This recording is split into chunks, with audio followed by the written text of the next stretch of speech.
창세기 22장 1절로 14절까지의 말씀, 우리 금요 부흥의 창세기 강의 오늘 40번째 시간입니다.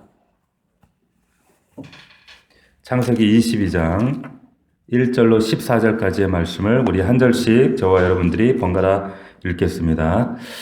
그 일 후에 하나님이 아브라함을 시험하시려고 그를 부르시되 아브라함아 하시니 그가 이르되 내가 여기 있나이다. 여호와께서 이르시되 네 아들 네 사랑하는 독자 이삭을 데리고 모리아 땅으로 가서 내가 네게 일러준 한 산 거기서 그를 번제로 드리라. 아브라함이 아침에 일찍이 일어나 나귀의 안장을 지우고 두 종과 그의 아들 이삭을 데리고 번제에 쓸 나무를 쪼개어 가지고 떠나 하나님이 자기에게 일러주신 곳으로 가더니 제3일에 아브라함이 눈을 들어 그곳을 멀리 바라본지라. 이에 아브라함이 종들에게 이르되 너희는 나귀와 함께 여기서 기다리라. 내가 아이와 함께 저기 가서 예배하고 우리가 너희에게로 돌아오리라 하고 아브라함이 이에 번제나무를 가져다가 그의 아들 이삭에게 지우고 자기는 불과 칼을 손에 들고 두 사람이 동행하더니 이삭이 그의 아버지 아브라함에게 말하여 이르되 내 아버지여 하니 그가 이르되 내 아들아 내가 여기 있노라. 이삭이 이르되 불과 나무는 있거니와 번제할 어린 양은 어디 있나이까.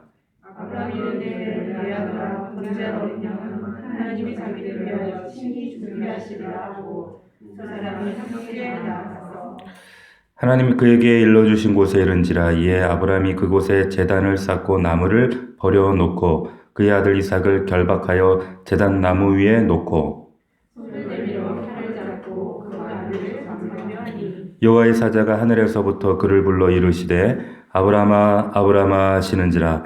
아브라함이 이르되 내가 여기 있나이다 하매 사자가 이르되 이 아이에게 손을 대지 말라. 그에게 아무 일도 하지 말라. 내가 이 아이를 내 독자까지도 내게 해지하지 아니하니 내가 이제야 내가 하나님을 경외하는 것을 알았다.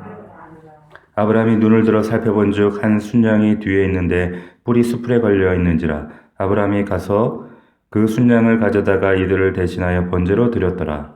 아브라함이 이 땅 이름을 여호와에게 하였으므로 오늘날까지 사람들에게 이르기를 여호와의 산에서 주리라 하니라. 아멘. 시험하시는 하나님, 이와 같은 제목으로 하나님 말씀 함께 은혜를 나누도록 하겠습니다. 지금 창세기 22장은 아브라함의 시험장이라고 이렇게 우리가 부르고 있습니다. 하나님께서 아브라함을 테스트하시는 거죠. 아브라함의 일생에서 가장 그 믿음의 절정에 이르는 가장 중요한 장이 이 창세기 22장이다 이렇게 말씀드릴 수가 있습니다. 22장 오늘 말씀을 보시면 이렇게 시작을 해요. 그 일 후에, 그렇죠? 그 일 후에, 그 일 후에 하나님이 아브라함을 시험하시려고 이렇게 이제 시작을 합니다. 우선 우리가 여기서 이제 두 가지를 좀 밝혀야 본론으로 들어갈 수가 진입을 할 수가 있을 것 같습니다. 첫 번째는 그 일 후가 어떤 그 일을 말하는가 하는 그거 하나 하고, 여기서 하나님이 아브라함을 시험하겠다. 이 시험은 어떤 종류의 시험인가? 라고 하는 것을 우리가 먼저 좀 밝혀야 될 것 같습니다. 창세기 12장에서부터 지금 22장까지 지금 아브라함을 부르시고 사실은 11장 말미서부터 따지면 근 35년을 아브라함과 동행하신 거예요.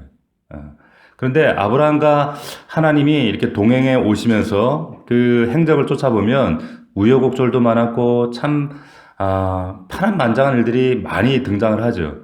그러나 언제나 하나님께서 아브라함을 향해서 그의 부족함과 연약함이 있음에도 불구하고 참으시고 기다리시고 그런 그의 모든 부족함들 그리고 때로는 불순종했던 모든 순간순간들 그 모든 과정을 하나님께서 견뎌오시고 참아오셨어요. 그리고 결정적으로 많은 그런 악과 죄들이 있었지만 그 모든 과정들을 하나님이 참으시는 가운데 지난주 우리가 살펴보았던 것처럼 그 불신앙의 그 비웃음을 결국에는 웃게 만드시는 하나님으로 웃으시는 하나님, 웃게 만들어주신 하나님 이걸 우리가 복음이라고 이야기를 드렸죠. 그래서 그 이삭의 탄생을 통해서 이제 비로소 웃게 만드시는 하나님, 그 하나님을 우리가 지난주에 살펴볼 수가 있었습니다.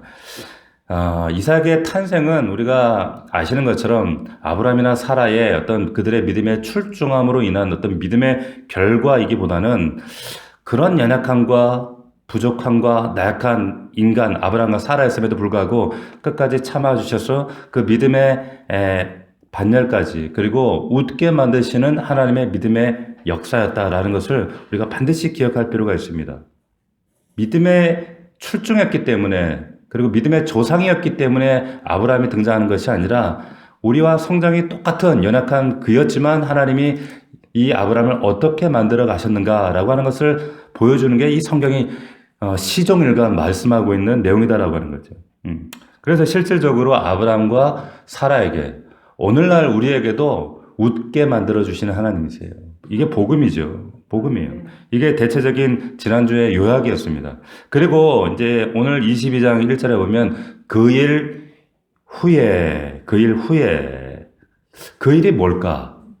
우리 지난주에 자세히 나누지는 않았지만 21장 33절에 보면 이제 언약 그 아비멜렉과의 언약하는 장면이 등장하거든요. 근데 여기 보시면 21장 33절 보십시오. 제가 읽겠습니다. 아브라함은 브엘세바에서 에셀나무를 심고 거기서 영원하신 여호와의 이름을 불렀으며 이렇게 나오고 있어요. 자, 이 앞에 어떤 내용들이 등장하고 있냐면 하나님께서 말씀하신 대로 이삭을 낳은 이후에 그 실질적인 장자였던 이스마엘을 내보내는 사건이 있습니다. 그리고 그 이후에 하나님 여기 21장 22절에 보면 이 아비멜렉과 이 비골이라고 하는 장울이 등장하는데 이들과 그들의 땅에서 언약을 맺어요. 언약을 맺으면서 이제 그 언약 말미에 이 브엘세바 에셀나무를 심고 거기서 영원하신 여호와의 이름을 부릅니다.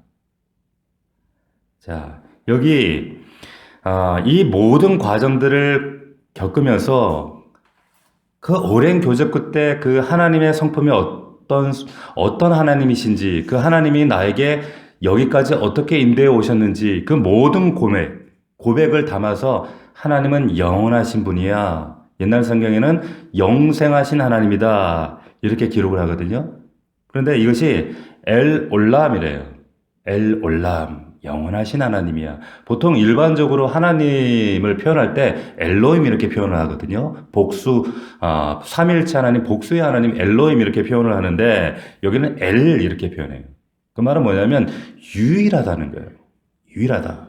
뭐가 유일한가 하면 영원하신, 이 땅에 수많은 이방 신들이 이 가나안 땅에 많이 있지만 유일하신, 정말 믿을 수 있고 신실하신, 그래서 과거에나 오늘날 영원토록 변함없는 올람, 신실하신 그 하나님. 그래서 엘 올람 이렇게 표현하고 있는 거예요. 이분은 영원하신 하나님. 이렇게 아브라함이 지금 믿음의 구부능선에서 이 고백을 하고 있는 겁니다. 이 말씀 굉장히 중요한 말씀이거든요. 자, 아브라함이 하나님께 이제 지명을 받고 하나님이 그를 부르십니다. 그 부르시는 하나님, 최초로 그 창세기 12장에 아브라함을 통해서 그 부르시는 하나님께서 뭐라고 약속하시는가? 이때 아브라함의 인식 속에, 신앙의 그림 속에 하나님은 사실 백지 상태였어요. 근데 그 부르시는 하나님께서 아브라함에게 뭘 약속하시는가? 복을 약속하셔요. 그래서 믿음의 첫 단계에서, 우리가 이 믿음의 단계에서 아브라함을 통해서도 또한 우리를 통해서도 하나님은 이 믿음의 단계를 거치게 하세요. 첫 번째는 복을 주시는 하나님인데 창세기 12장 보면 내가 너로 큰 민족을 이루고 네 이름을 창대케 해주고 너를 복주어서 복의 근원이 되게 할 것이다. 창세기 12장 우리 2절에 있는 말씀. 그래서 우리가 되게 하나님을 만날 때 하나님은 때로는 나의 연약한 육신의 질병 혹은 어떤 물질적인 문제, 내 삶의 곤고한 문제, 관계 문제, 어떻든 이런 모든 문제들을 매개로 삼아서 이것을 통해서 하나님은 내게 유익을 주시고 복을 주시는 하나님, 이렇게 처음에 만나요. 그래서 복을 주시는 하나님, 아브라함도 이렇게 그 하나님을 그렇게 조우했습니다. 그런데 그 하나님의 인식의 단계가 이제 조금 성장을 했어요. 한 25년쯤 지나서 창세기 이제 17장에 가면 그 하나님이 어떤 하나님으로 그 인식의 틀이 더 확장되어지죠? 전능하신 하나님으로 달라져요. 전능하신 하나님. 창세기 17장에 보면 아브라함 99세 때에 여호와께서 아브라함에게 나타나 이르시되 나는 전능한 하나님이라. 너는 내 앞에서 행하여 완전하라. 이 말씀하시거든요. 그 믿음의 지경이 이제 복 주시는 하나님에서 하나님은 전능하신 하나님이야. 왜 이 말씀을 하셨어요? 이 말씀의 배경이 뭐였습니까? 하나님이 약속은 하셨거든. 내가 너의 씨를 통해 너를 통해 민족을 이룰 거야. 자식 새끼 하나 없는데. 근데 이 말씀이 이루어지기 위해서 아브라함이 나름 고민하고 사라도 나름 애를 썼어요. 그래서 자기 집안의 종을 상속자로 삼을까? 혹은 이 첩을 통해 씨바지를 통해 자식을 생산해낼까? 이런 노력들. 자기 힘으로 어떻게든 하나님 말씀을 약속을 성취해 보려고 하는 이런 노력들. 근데 하나님이 이 말씀을 던지시고 이 말씀을 배경 삼아서 하실 말씀은 뭐냐면 아브라함 사라 네가 네 힘으로 자신의 힘으로 해내려고 성취해내려고 노력하는 것 그거 이제 중단하고 멈추고 하나님이 하시는 걸 봐야 돼. 왜? 하나님은 엘샤다이니까. 전능하시는 경수가 끊어지고 육신은 이렇게 노쇠해서 이제는 더 이상 생산할 수 없는 그런 나이가 되었지만 하나님은 하실 수 있어. 전능하신 하나님이야. 이렇게 인식의 틀을 확장하시는 거예요. 그리고 오늘 이제 21장에 이르러서 하나님께서 영원하신 하나님이야. 다시 한번 이제 믿음의 구분응선까지 온 겁니다. 하나님은 엘 올람이야. 우리의 믿음은 처음에 하나님 복 주시는 하나님, 우리를 잘되게 하시는 하나님, 뭔가 내게 주머니를 두둑하게 해주시는 하나님, 이런 하나님의 인식의 초보적인 단계에서 그런 하나님이 아니라 내 힘으로 내 능이 아니라 엘샤다이 하나님, 전능하신 하나님을 우리가 만나고 그러면 이제 거기서 멈추는 게 아니에요. 더 나아가요. 더 성숙을 향해 나갑니다. 하나님은 영원하신 하나님, 영생하신 이 땅에 내가 발 딛고 살아가는 이 땅의 삶이 전부가 아니라 이 땅에서 이루어지고 이 땅에서 지금 현장에서 벌어지는 이 눈앞에 보이는 가시적인 것들이 아니라 이제 영원하신 하나님의 그 하나님 그리고 그 영원하신 하나님의 나라 이것을 인식할 때 그때부터 사실은 우리의 믿음이 온전하게 성숙한 그 지경까지 나아갈 수가 있게 된다는 거예요. 이게 바로 엘 올람입니다. 올람. 변치 않는 하나님이라.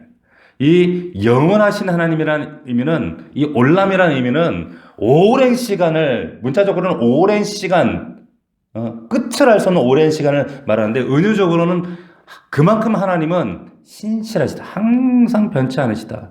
지금 창세기 12장부터 21장 그 숱한 세월 동안 하나님의 그 성품과 하나님을 바라볼 때 하나님은 신실하셨거든요. 변치 않으셨거든요.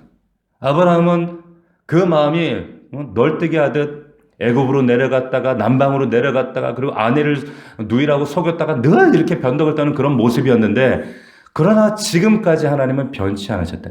한 번 하신 말씀 끝까지 아브라함을 붙잡아 주시고 견인해 나가시고 그러면서 아브라함을 여기까지 인도해 오신 하나님은 신실하시구나. 우리 아버지 하나님은 영원하신 하나님이구나. 엘 올람이시구나. 라는 사실을 깨닫는 거예요. 자, 그러면서 지금까지 나와 함께 하신 오늘도 내 삶 가운데 내가 때로는 어긋날지라도 나와 합력할 선을 이루시는 그 하나님. 이 믿음의 구분응선까지 와서 그리고 이게 33절이었어요. 그리고 34절, 21장 34절에 보면 그가 블레셋 사람의 땅에서 여러 날을 지냈더라. 이렇게 얘기를 하고 있습니다. 이게 어떤 의미냐면 여기 여러 날을 지냈다라고 하는 것은 적어도 10년 이상을 지냈다는 이 말이에요. 오랜 세월을 지냈다 이 말입니다. 그런데 여기 지내고라고 하는 의미는 뭐냐면 그럼에도 불구하고 이것이 이 지내고의 의미는 뭐냐면 경유지로 여겼다라는 그런 뜻이 담겨져 있어요. 이 말은 여행객이 이곳은 경유지라. 왜 이런 생각을 가질 수 있는 이 믿음은 어디서 근거할까요? 영원한 하나님 나라를 바라보거든. 그래 경유지인 거예요.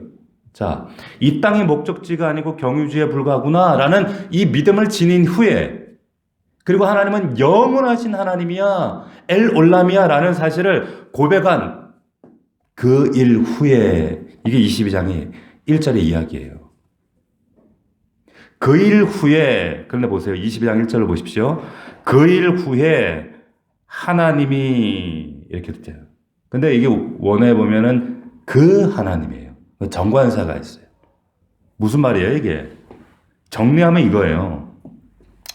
자, 그 일 후에 하나님은 영원하시고, 내가 지금 딛고 있는 이 땅은 단지 경유지에 불과하다는 사실을 알게 하시는, 깨닫게 하시는 그 하나님, 지금까지 인도하신 그 하나님이 이제 22장에 뭘 하시겠다는 거예요? 시험을 하시겠다는 거예요. 시험. 구분응선에서 이제 영원하신 하나님을 이 시간 그 단계에서 이제 마지막 정상으로. 그 하나님이 뭘 하십니까? 아브라함을 시험하시려고. 자, 하나님께서 시험을 하십니다. 근데 이 시험은 뭡니까? 테스트 하시는 거예요. 테스트. 이 시험, 나사라고 하는 것은 사단은 우리를 템프 유혹하고 절망시키고 낙심시키고 결국 멸망시키는 것이 목적이지만 하나님의 이 시험은 테스트예요. 테스트 뭡니까? 시험을 잘 쳐야 실력이 늘어요. 믿음의 실력이.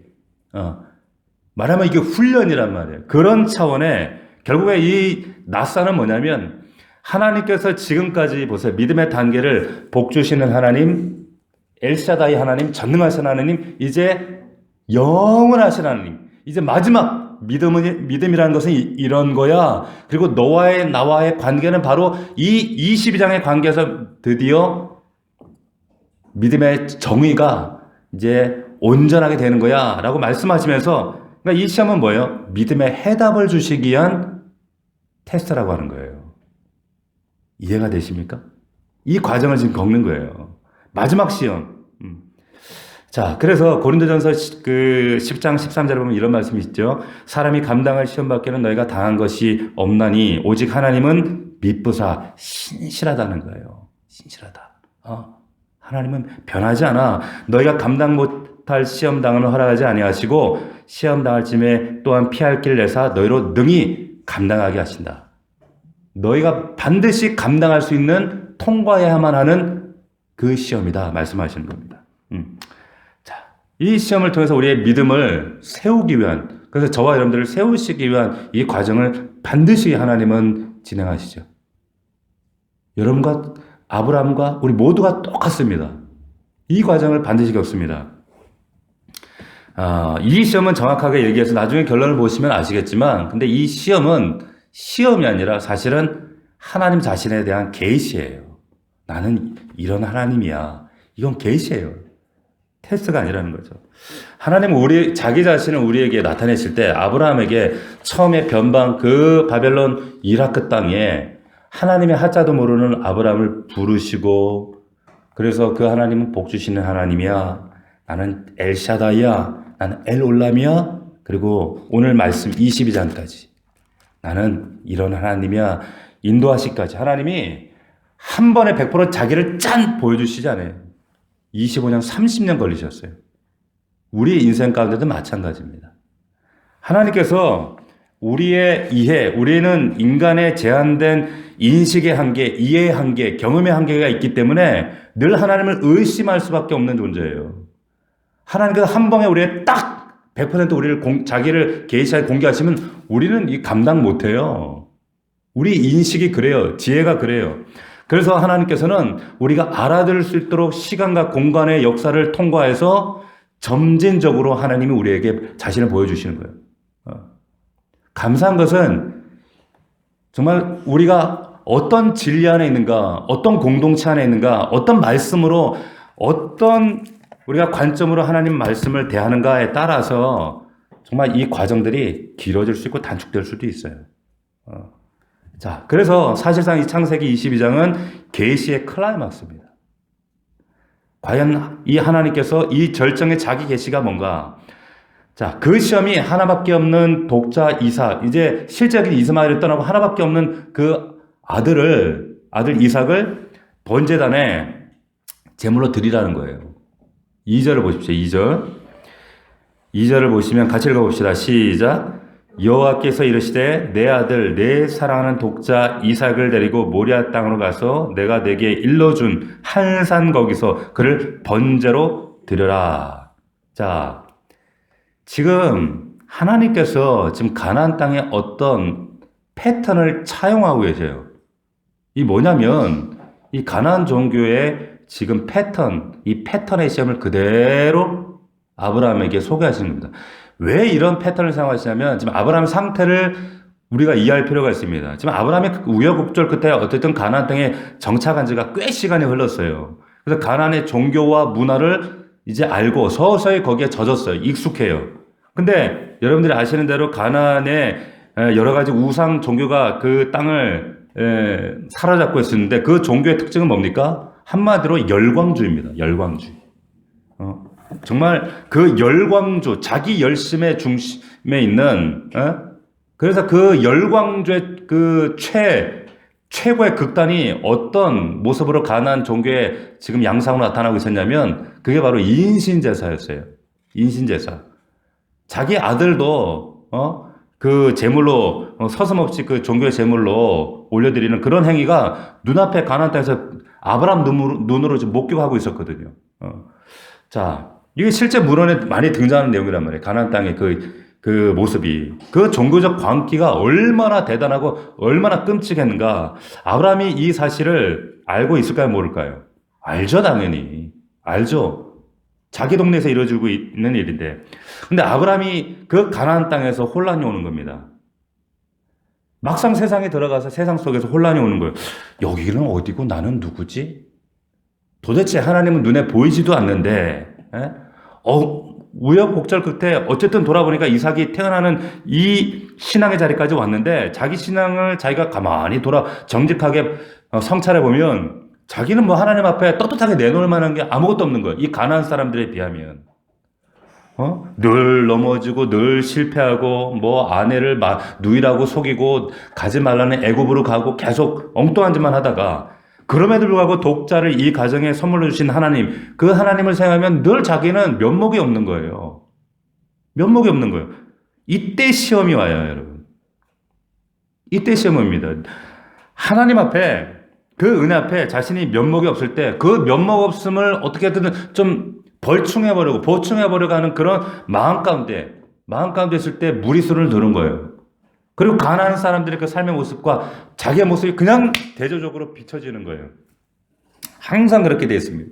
그래서 우리가 종교적인 어떤 열심이나 어떤 나의 행위나 뭐 나의 어떤 드림이나 이런 것들이 어떤 종교적인 열심이 이런 광기하고 맞물리면 이게 완전히 이상한 이방신앙이 되는 거예요. 그런데 이게 교회 안에도 얼마든지 있을 수 있거든요. 그런 모습들 많이 나타나거든요. 그래서 항상 우리가 말씀을 복상하고 말씀을 알아야 하는 이유가 뭐냐? 이 신앙은 이 균형과 이 평형감과 말씀의 상식이 없으면 우리는 정말 그냥 뭐로 가도 뭐 서울만 가면 된다고 무작정 믿는 거예요, 무작정. 그런 신앙으로 우리가 잘못된 왜곡된 신앙으로 혼란으로 빠질 수 있다라고 하는 겁니다. 자, 그러니까 이런 거예요. 아브라함이 옆에 지금 그 여타 다른 종교들을 보니까 가나안 땅의 종교들을 보니까 이들은 심지어 아들까지 바친단 말이에요. 인신까지 서슴없이 바치는 그 가나안 종교를 목격하고 나니까 자기는 오랜 살 가나안 땅에 지금 머물러 있으면서 자기 인생 속에 하나님이 개입해 계시는데 하나님은 알다가도 모르겠어. 한 번도 자기의 눈에 나타나지도 않아. 실체가 있다는 건 분명히 알겠는데 늘 헷갈려. 왜 나는 뭐 하나님 앞에 뭐 하나 내놓은 것도 없는데 늘 실수하고 넘어지는 이런 나 자신이었는데 이런 나를 향해서 하나님은 왜 이렇게 무한히 인내하시고 참으시고 이 오랜 시간 나에게만 이렇게 집중하시지? 뭘 바라시는 게 있나? 난 늘 넘어지고 연약한데? 난 늘 실수투성인데? 난 이것밖에 안 되는데 나는 그런 하나님께 난 뭐라도 보답해야 되지 않을까? 이런 신학적인 혼란과 신앙적인 이런 막 혼란들이 가중되고 있을 때 이때 하나님께서 가나안 문화를 차용해서 아브라함을 지금 테스트하시는 거예요. 자, 네 아들을 번제, 완전히 각을 떠서 번제로 드려라. 하나님께서 아브라함에게 왜 이런 시험 문제를 출제하셨을까요? 지금 인식 전환이 필요한 거예요. 마지막 이제 구분응선 마지막 믿음의 절정에 올라서야 되는데 인식 전환을 하기를 원하시는 거예요. 자, 보세요. 하나님께서 아브라함을 지금 혈족의 조상으로, 이스라엘 혈족의 조상으로 부르시는 것이 아니라 무슨 조상으로 부르시는 거예요? 믿음의 조상으로 부르시는 거예요. 자, 믿음의 조상은 이 자식이 내 자식이라고, 내 것이라고 하는 것이 아니라 이 자식은 하나님의 자녀라고 고백을 해야 돼요. 자, 보세요. 여기에 보면 여기 2절 말씀 보세요. 우리가 놓쳐서는 안 될 중요한 말씀이 있는데 여호와께서 이르시되 내 아들, 내 사랑하는 독자 이삭을 데리고 모리아 땅으로 가라. 근데 여기 보면 내 아들이에요. 그리고 내 사랑하는 독자 이삭. 근데 여기 히브리 원전에 보면 뭐라고 되어 있냐면 내 아들을, 내 사랑하는 독자를, 이삭을 이렇게 말씀하고 있어요. 자, 하나님의 아브라함을 믿음의 조상으로 부르신 거예요. 네가 만약에 네 자식이라면, 네 사랑하는 독자라면, 너의 아들이라면 너는 혈족의 조상이 될 수 있지만 그러나 너는 믿음의 조상으로 거듭날 수는 없어. 지금 이 질문을 하면서 그럼 해답이 뭐야? 답을 써보라고 하시는 거예요. 네게 아니라는 거죠.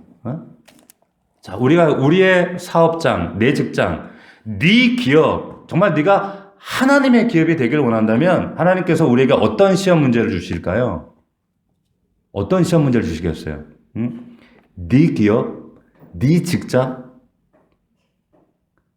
그게 아니라 그 소유가 네게 아니라는 것을 네 삶으로 증명하라 이 말이에요. 자, 우리의 가정이 그냥 우리 개인의, 우리 누구 가문의 개인적인 혈족의 가정이 아니라 믿음의 가정이 되기 위해서 어떻게 해야 됩니까? 그럼 여기에 나타나는 하나님의 시험 문제는 뭐예요?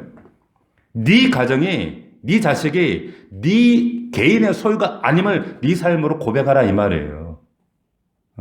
이 시험 문제. 가장 포기하기 어렵고 가장 힘든 그걸 하나님 앞에 내려놓는 게 이게 예배입니다. 이 자리에 나와 우리가 예배를 드린다는 건 뭐예요? 하나님 앞에 가장 내려놓기 어려운 나의 한계를, 그 이삭을 내려놓는 게 예배라는 거예요. 자, 하나님께서 지금 이 시험을 하시는 거예요. 그래서 자, 여기 아브라함 부자가 이제 말없이 짐을 쌉니다. 자, 3절 보세요. 3절 아브라함이 아침에 일찍이 일어나 나귀의 안장을 주고 두 종과 그의 아들 이삭을 데리고 번제에 쓸 나무를 쪼개가지고 떠나 하나님이 자기에게 일러주신 곳으로 가더니. 자, 신기한 것은 아내 사라와 의논했어요, 안 했어요? 의논하지 않았어요. 한마디도 의논했다는 말이 없어요. 어떻게 이런 중요한 사건을 아내랑 의논을 안 할까요?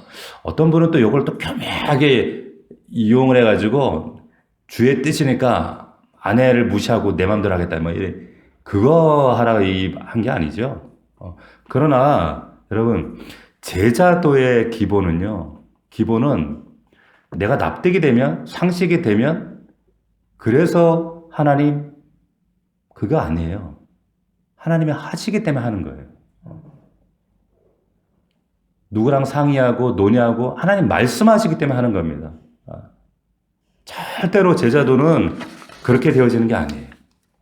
자, 어쨌든 이게 아브라함 부자가 짐을 싸서 3일 길을 떠납니다. 이 3일 길을 가면서 한번 상상해 보세요. 무슨 생각을 했을까요? 아브라함 부자가.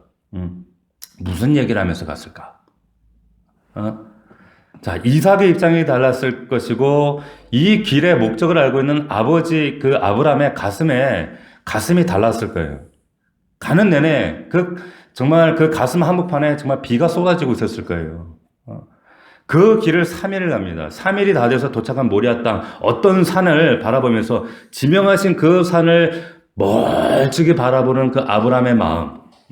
올려보는데 마음이 기가 막혀요, 아브라함이. 기가 막히는 거예요.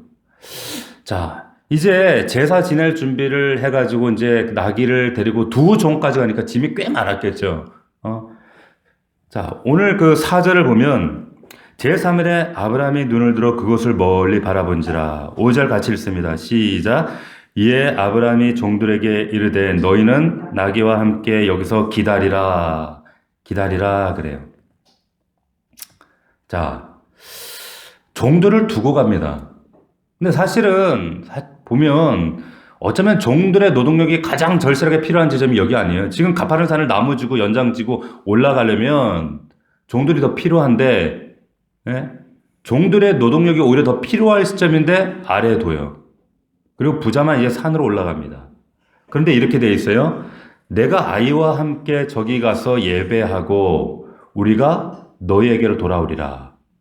돌아오는 건 당연한데 내가 돌아옵니까? 우리가 돌아옵니까? 우리가 돌아와요. 우리가. 아브라함이 지금 말실수를 하나? 착각을 하고 있나? 자, 이 신학적 관점에서 보면 아브라함은 지금 이 장면은 아브라함의 부활 신앙을 지금 암시하고 있는 거예요. 아브라함은 부활 신앙을 가지고 있었어요. 아들이 제단에 죽여질지라도 각이 띄어지고 정말 잔인하게 내장이 끄집어지는 그런 번제의 제물로 올려진다 할지라도 하나님이 이 아들 살려줄 거야. 약속이 있었기 때문에, 말씀이 있었기 때문에 확고했어요. 이 부활 신앙. 그래서 히브리서 11장 17절 말씀을 보면 이런 말씀이 있어요. 히브리서 믿음의 장이죠. 아브라함은 시험을 받을 때에 믿음으로 이삭을 드렸으니, 믿음, 부활의 믿음이에요. 그래서 이 시험을 받을 때 뭘로 드렸다? 믿음으로 이삭을 드렸다. 이렇게 되어 있어요. 이 아브라함의 모든 결단과 행동에는 이 부활에 대한 믿음이 있었다는 거예요. 그래서 그 종들 산 아래 두고 너희들은 여기서 기다려 산 위로 올라갑니다. 종들에게 일러요. 우리가 돌아온다는 거예요. 우리가 돌아올 것이다. 결연한 의지, 아들을 죽였다고 하는 그 결연한 결단이 이미 있지만 3일 길, 그 3일 길이 약 그 모리아 땅까지 한 75km가 돼요. 그 길을 가면서 그 두려운 마음, 절박한 마음, 이렇게까지 해야 되나? 그 보이지 않는 하나님을 때문에 내가 이렇게까지 해야 되나? 그 3일이라는 시간, 우리 말에도 작심삼일이라는 말이 있잖아요. 3일이라고 하는 그 시간이 사실 인간이 어떤 담배를 끊든 술을 끊든지 간에 가장 그 결심의 한계 지점이 3일이에요. 흔들리지 않았을까, 아브라함이?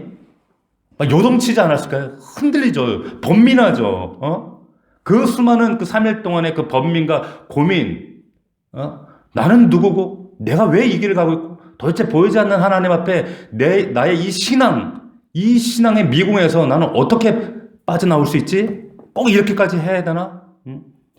이런 혼란이 우리가 평생의 신앙의 과정에 늘 반복이 됩니다. 늘 반복이 돼요. 이렇게까지 해야 되나? 이렇게까지 하나님을 믿어야 되나? 좀 편하게 믿으면 안 되나? 이렇게까지 하나님 앞에 나아가야 되나? 네, 나아가셔야 돼요. 나아가셔야 돼요. 그럴 때만이 약속의 그 씨를 통하여 하나님의 나라가 확장이 돼요. 아멘입니까? 반드시 그렇게 되어 있어요. 자, 이제 산입니다. 6절 보세요.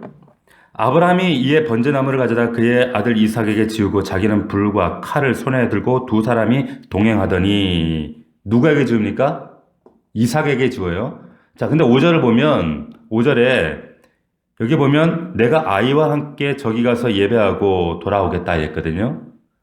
여기 아이라는 말은 이제 그 헬라 번역 성경에는 테크논이라고 되어 있는데 이 말이 우리가 주일학교 이제 설교에 워낙 이제 주일학교 성경학교 때 주로 단골 주제로 선택되어서 그런 그림 이미지가 있다 보니까 이 아이라고 생각해요. 테크논, 아이. 그런데 이 테크논이라고 하는 이것은 아이라는 의미가 아니라 시편 119편에 있는 말씀처럼 청년이 무엇으로 그 행실을 깨끗게 하리까 할 때 그 청년과 똑같은 단어 테크논이에요. 그러니까 지금 이삭이 가파른 산을 나무단을 등에 지고 올라갈 만큼 이 이삭은 지금 청년입니다. 청년. 근데 누구에게는 아이예요? 아브라함에게는 아이예요. 아버지에게는 여전히 아이예요. 솔로몬이 하나님 앞에서 나는 아이라 그랬거든요. 자, 이 생물학적인 그 연령대로 이해하시면 안 된다는 거예요. 근데 이 아이가 지금 나무 단을 지고 가파른 산을 올라갈 만큼 이런 이삭의 모습이었는데 그럼에도 불구하고 지금 올라가는 거예요. 이 그림이 뭘 연상하는가? 나무를 지고 모리아산을 향해서 한 산을 향해 지금 오르고 있어요. 이 모리아산에 지금 그 산에 뭐가 세워져 있어요? 이스라엘은 지금 황금 돔사원이 있어요. 그것을 거쳐서 예수가 십자가로 가죠. 예수님께서 골고다 언덕을 뭘 지고 오르셨어요? 나무를 지고 올라요. 정확하게 이것은 예수 그리스도의 예표, 예수 그리스도의 십자가를 예표하는 사건이에요. 아버지는 이 아들 잡을 연장 도구를 짊어지고 아들과 이게 이제 함께 나무를 지고 올라가는데 7절을 보십시오. 7절 같이 읽겠습니다. 시작. 이삭이 그 아버지 아브라함에게 말하여 이르되 내 아버지여 하니 그가 이르되 내 아들아 내가 여기 있노라. 이삭이 이르되 불과 나무는 있거니와 범죄할 어린 양은 어디 있나이까. 자, 이 아들의 질문만큼 아버지 가슴에 대못을 박는 질문이 또 있을까요? 아브라함이 이런 고백을 하는 거예요. 아브라함이 야, 네가 재물이다 이렇게 말하고 싶은데 속으로는. 자, 아브라함이 8절에 이렇게 대답합니다. 아브라함이 이르되 내 아들아 번제할 어린 양은 하나님이 자기를 위하여 친히 준비하시리라 하고 두 사람이 함께 나아가서. 자, 9절이 중요합니다. 9절을 같이 읽습니다. 시작. 하나님이 그에게 일러주신 곳에 이른지라 이에 아브라함이 그곳에 제단을 쌓고 나무를 버려놓고 그의 아들 이삭을 결박하여 제단 나무 위에 놓고 손을 내밀어 칼을 잡고 그 아들을 잡으려 하니. 자, 상식적으로 하면서 이게 가능할까요? 이삭이 꽁꽁 묶이면서 아버지 어린 양 어디 있어요? 이랬을까요? 꽁꽁 묶이면 가도 아버지 어린 양은 어디 있어요? 이랬을까요? 아버지 왜 이러셔요? 이게 이게 쉽게 이게 가능한 장면일까요? 이게 아니죠. 여기에는 아들 이삭의 동의가 있어요. 우리가 이 설명이 충분히 가능하다 봅니다. 아들 이삭의 동의가 있다는 거예요. 여러분, 십자가의 사건은 예수 그리스도 그 아들의 순종이 있었기 때문에 가능한 사건이었다는 거예요. 아버지의 그 구속계획, 상식적으로 납득이 안 되는 그 피조물을 위해서 아들을 내놓는다?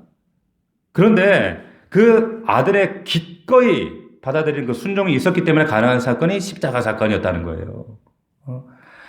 자, 여기 이삭이 그 동의로, 순종으로 이제 나무 단 위에 누워집니다. 아버지 왜 이러세요? 왜 이러시는 거예요? 노망 드셨어요? 이러지 마세요. 얼마든지 뿌리칠 수 있어요. 근데 그렇게 하지 않아요. 순종하는 거예요. 순종. 자, 9절에 여기 보시면 9절 우리가 읽었던 이렇게 말씀 보면 네 개의 동사들이 막 연장으로 나오는데 여기에 제단을 쌓고 나무를 버리고 그리고 또 나무에 놓고 그리고 잡으려 한다. 이 동사들이 뭐예요? 제사를 지금 시뮬레이션 하는 거예요. 제사 용어입니다. 제사적 용어예요. 지금 아브라함이 지금 제사를 시뮬레이션 하는 거예요. 그런데 디모데후서 2장 15절에 보면 이런 말씀이 있어요. 너는 진리의 말씀을 옳게 분별하며, 지금 디모데를 향해서 믿음의 사람들, 우리 지금 이제 피택 되신 집사님들도 계시는데 목자든 피택 집사든 우리 교회 서리 집사든 또 주의 종들이든 하나님의 이 직분자들, 이들에게 하나님이 요구하시는 몇 가지가 있어요. 그게 뭐냐? 디모데후서 2장 15절이면 진리의 말씀을 옳게 분별해라. 식별하라는 거예요. 그리고 또 하나는 불꼴 없는 일꾼으로 인정받아라. 그 다음에 하나님 앞에 이런 모습으로 하나님 앞에 너희 자신을 드리기를 힘쓰라 그랬거든요. 드리기를 힘쓰라. 근데 여기 드린다라고 하는 의미가 바로 sacrifice예요. 여기에 이 파리스테미라고 하는 단어가 제사용어입니다. 드리는 거예요. 근데 어떻게 지금 쌓고 버려놓고 결박하고 나무 위에 올려놓는 것처럼 우리 하나님의 종들은 직분자들은 하나님 앞에 이를 제사를 드리는 마음으로 하나님께 올려드리는 거예요. 아브라함이 지금 자기 아들 그런 마음으로 지금 올려드리는 거예요. 제사 드리는 것처럼. 이건 정확하게 제의적 용어입니다. 제단 제물 드리듯이 하나님께 드리는. 근데 이건 뭐냐면 이게 믿음의 마지막 단계에서 마치 그 카트하는 아기가 어미 젖에 파묻혀서 어미 가슴에 심장소를 들으면서 그 어미 가슴에 얼굴을 묻고 엄마 젖을 빠는 것처럼 지금 하나님과 영적인 보이지 않는 하나님과 그 아브라함이 영적으로 살과 살이 부대끼는 장면이에요. 이 장면이. 비비는 장면, 맞닿아 있는 장면이에요. 아브라함이 정말 이 믿음의 행동으로 이 순종의 모습으로 지금까지 그 가나안 땅에서 신학적인 그 질문, 신앙적 혼란이 있었음에도 불구하고 영원하신 하나님에 대한 그 믿음이 이제 그 컨택이 결단으로 이제 절정에 다다르는 거예요. 여러분 이거 이 장면이 얼마나 소중하고 귀한 장면인지 몰라요. 자, 아들이 지금 누워졌습니다. 칼을 뺐어요.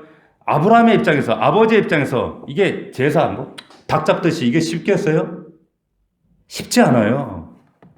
이건 사실 불가능한 거예요. 그런데 하나님 내가 꼭 이렇게까지 해야 됩니까? 꼭 이렇게까지 하나님 하셔야겠어요? 이래야만 내가 하나님 앞에 이 믿음을 검증하시겠습니까? 검증받는 겁니까? 이게 어떻게 제사예요? 얼마든지 그럴 수 있단 말이에요. 그러나 하나님은 그렇게 하셔요. 뭘 요구하시는 거예요? 가장 내가 포기하기 어려운 그거, 힘든 그거 가지고 오라는, 이게 예배예요, 예배. 예배입니다. 그러니까 예배가 얼마나 엄중해요. 얼마나 소중해요. 하나님과, 보이지 않는 그 하나님과 내가 영적으로 살고 살이 부대끼는 순간인데, 비비는 순간인데, 이제서야, 드디어 이제서야 아브라함의 속살과 하나님의 가슴팍이 본질적으로 맞닿아 부벼지는 순간, 굉장히 중요한 10절을 같이 읽습니다. 시작. 손을 내밀어 칼을 잡고 그 아들을 잡으려 하니 11절 시작. 여호와의 사자가 하늘에서부터 그를 불러 이르시되 아브라함아 아브라함아 하시는지라. 아브라함이 이르되 내가 여기 있나이다 하매. 여기에 관련된 렘브란트의 그림이나 이 성화들을 보면 거기다가 아들을 묶어놓고 칼을 들고 내리치는 순간 천사가 화급하게 붙잡잖아요. 그죠? 그런 그림들. 이미 아브라함의 칼이 올라가 있는 그 순간 이미 아들은 죽은 거예요. 묶은 순간에 죽은 거예요. 실제로 죽은 거예요. 아브라함 손에 칼이 들려있고 사실 집을 떠났을 때 아브라함 그 이삭은 죽은 거예요. 결정된 거예요. 이때 11절에 보세요. 11절에 하나님 급하게 부르시는 거예요. 그리고 12절 사자가 이르시되 그 아이에게 내 손을 대지 말라. 그에게 아무 일도 하지 말라. 내가 내 아들 독자까지도 내게 아끼지 아니하였으니 내가 이제야 내가 하나님을 경외하는 줄 아노라 하시는 거예요. 드디어 하나님께서 그 아브라함을 안으시는 겁니다.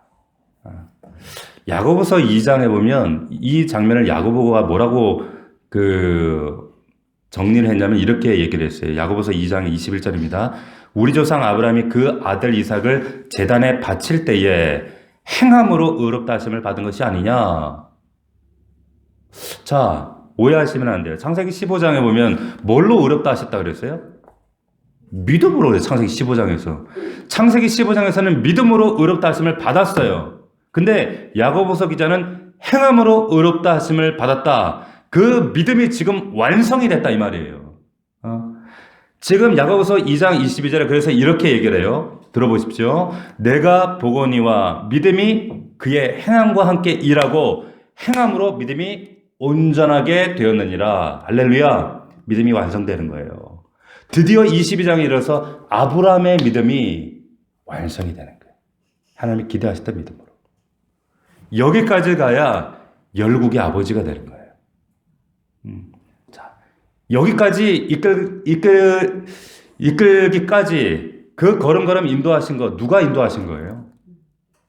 하나님이 하신 거예요. 절대로 믿음의 조상 아브라함이 한 게 아니란 말이에요. 이게 중요한 포인트예요. 이 행함은 그래서 하나님의 은혜를 가리키는 말이에요.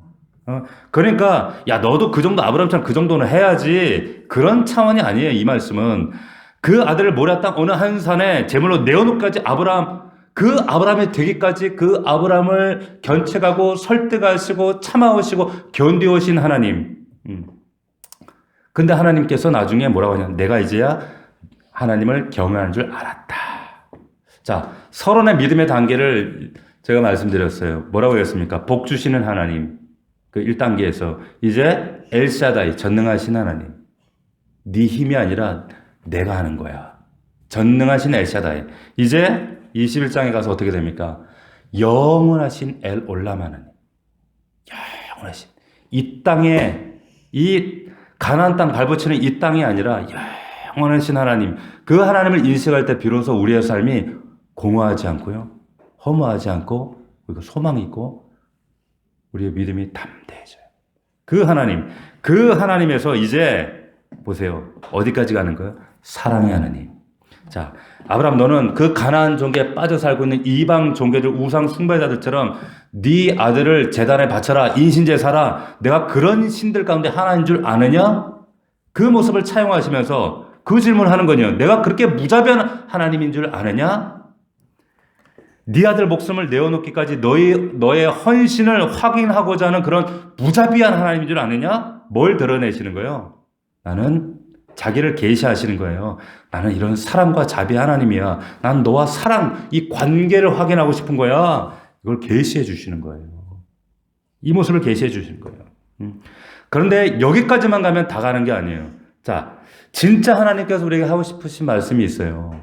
그게 뭐냐? 자, 너는 네 아들을 죽이는 순간 내가 막았어. 그 아들을 드릴 수 없어. 나는 사랑과 자비 하나님이기 때문이야. 네 마음 받았어. 너는 네 아들 드리지 못해. 하지만 나는 내 독자를 너희를 위해, 너의 구속을 위해, 너의 구원을 위해 나는 내 독자를 너희들에게 내놓는다? 이게 하나님의 파라독스예요. 역설이에요. 너는 못했지만 나는 한다는 거예요. 하시겠다는 거예요. 예표예요. 예수 그리스도. 그래서 여러분 17절을 보십시오. 17절을 보면 같이 한번 22장 17절입니다. 같이 읽어봅시다. 시작. 내가 내게 큰 복을 주고 내 씨가 크게 번성하여 하늘의 별과 같고 모래 같으리니 내 씨가 그 대적의 성문을 차지하리라. 자, 여기 보면 16절에 여호와께서 이르시기를 내가 나를 가리켜 맹세하노니 내가 이같이 행하여 내 아들 독자라도 아끼지 아니하였은즉 하고 17절 말씀하셔요. 근데 여기 17절에 내 씨는 누구를 통한 씨입니까? 이삭을 통한 씨예요. 이 씨는 단수예요. 제라라고 하는 단수예요. 이 씨는 뭘 지금 바라보고 있는 거예요? 장차 태어나실 예수 그리스도를 지금 겨냥하고 있는 거예요. 단수를 썼어요. 그래서 문제는 내 씨가 뭘 차지하랴? 대적의 성문을 차지한다는 거예요. 할렐루야. 보세요. 하나님께서 이 이삭을 통해 예수 그리스도를 예표하시면서 너는 못 내놓았지만 나는 내 아들 내놓는단 말이에요. 나는 이런 사랑의 하나님이야. 나는 인신제사 그거 바라는 하나님이 아니라 그런 무자비한 하나님이 아니라 그런 가난한 신이 아니라 나는 너에게 이런 하나님이길 원해. 계시해 주시는 거예요. 자, 말씀을 정리하겠습니다. 오늘 창세기 22장에서 크게 세 가지로 지울 수가 있어요. 첫 번째는 이 아브라함이 가나안에 들어와서 우상 문화와 그 신앙적인 그런 모습을 바라보면서 갈등하고 신앙적인 혼란과 갈등, 신학적 갈등 속에서 내 신앙이 맞나? 보이지 않는 하나님, 그분은 누굴까? 과연 내 인생에 개입하신 그 하나님은 나에게 정말 어떤 분일까? 이런 신앙적인 이런 혼란이 있었어요. 그 가나안 땅 안에서 그 아브라함을 향해서 하나님이 지금 테스트하시는 겁니다. 마지막 구분응선에서. 그리고 그 하나님이 자신을 사랑의 하나님으로 계시하시는 거예요. 난 이런 하나님이야. 이런 하나님과 만나 교제하고 그 하나님과 이 열국을 이루어 가길 원하시는 거예요. 이게 믿음의 절정이에요. 그 계시를 통해 근데 결국엔 누가 나타나십니까? 예수 그리스도가 나타나시는 거예요. 예수 그리스도. 너는 내놓지 못하지만 나는 내놓을 거야. 왜? 너를 사랑하기 때문에. 저와 여러분들 사랑하기 때문에. 이 약속을 창세기를 통해 우리가 하시는 거예요. 그리고 이 지금 창세기를 읽고 있는 독자들이 누구예요? 지금 출애굽한 이스라엘 백성들 아니에요. 2차 독자들로는 지금 바벨론에서 돌아온 이스라엘 백성들이에요. 포로기. 그들 향해서 내가 너희를 이토록 사랑하는 이 하나님, 나는 너희들에게 이런 아버지 하나님이야 계시해 주시는 거예요. 역설이죠. 이 신실하신 하나님, 그 하나님께서 오늘도 저와 여러분들을 붙드시고 이 어렵고 힘든 이 코로나 이 세상 시국 가운데 끝까지 우리를 견인해 나가시고 붙들어 주시는 우리 아버지 하나님이신 줄로 믿습니다. 이 믿음의 고지까지 다다를 수 있는 저와 여러분들이 되기를 주님의 이름으로 축복합니다. 기도합시다. 자, 기도할 때 22장 이 약속의 말씀 여기까지 가야 하나님의 열방을 소유하는 믿음의 고지에 다다를 수가 있습니다. 하나님, 우리의 믿음이 어디에 다달라 있습니까? 여러분들 하나님께 그리고 스스로에게 한번 자문해 보십시오. 나는 여전히 복 주시는 하나님 앞에 서 있습니까? 혹은 창세기 17장 전능하신 그 엘사다이 하나님만 바라보고 있습니까? 아니면 영원하신 하나님 엘올람 영생하신 하나님 그 21장의 하나님 앞에 있습니까? 아니면 이 모리아산 앞에 있습니까? 정말 내 삶에 가장 포기하기 어려운, 내려놓기 어려운 내 아들, 내 사랑하는 독자 이삭, 네가 지금 붙들고 있는, 붙잡고 있는 그것도 서슴없이 하나님 앞에 아낌없이 내어드릴 수 있는 아버지 하나님, 내 안에 그 예배의 희생이 있습니까? 그 믿음의 아버지 하나님 절정의 고백이 있습니까? 다시 한번 우리의 믿음을 아버지 성찰하게 하시고 돌이켜보게 하여 주시옵시고 여기까지 다다를 수 있도록 이 믿음의 고지 절정까지 이룰 수 있는 우리 넘치는 모든 식구들이 될 수 있도록 아버지 인도하여 주시옵소서.